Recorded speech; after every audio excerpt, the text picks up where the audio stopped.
बिस्मिल्लाहिर्रहमानिर्रहीम। अस्सलामु अलैकुम। आप देख रहे हैं K92 न्यूज और मैं हूं नाइला भट्टी। शामिल करते हैं आज की अहम खबरें।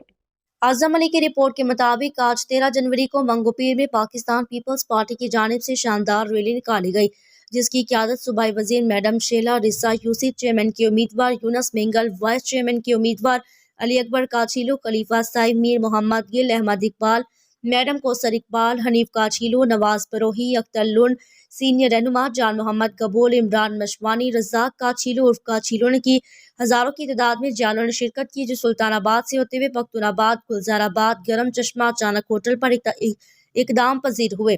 तकरीरी में की जहां पर मौजूद मैडम कौसर इकबाल का कहना था, देख सकते हैं कल हमने UC1 की एक जबरदस्त रैली निकाल के यहाँ पे पावर शो करके दिखाया था। पूरे मंगो पीर में UC1 माई गाड़ी तक हमारा जो इख्तिताम पजीर हुआ था वो चुंगी नाका पे था और वो इतनी जबरदस्त रैली हुई थी। मंगो पीर के लोगों की नींदें हराम हो गई थी कि वो चाहते थे कि आज इलेक्शन मुलतवी हो जाए 15 जनवरी को, लेकिन ऐसा ना हो सका। इलेक्शन कमीशन ने बहुत अच्छा फैसला किया कि 15 जनवरी को इलेक्शन होंगे और 2023 को ही होंगे।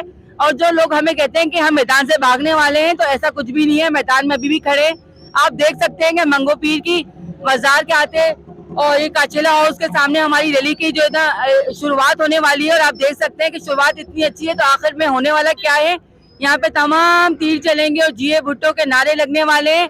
यहाँ पे सब सदा जिए कहने वाले हैं। यहाँ पे तमाम खवातीन भी, इन्होंने भी शिरकत की है। जो खवातीन उस साइड भी हमारी बेटी भी है। अभी यहाँ पे शेला रजा के आने का इम्कान भी है। आप देखिएगा कि पूरा मंगो पीर में आज पीपल्स पार्टी की रैली और ये पावर शो रैली धूम मचा के रख देगी और लोगों की नींदें वैसी हराम है और डबल हराम हो जाएंगी।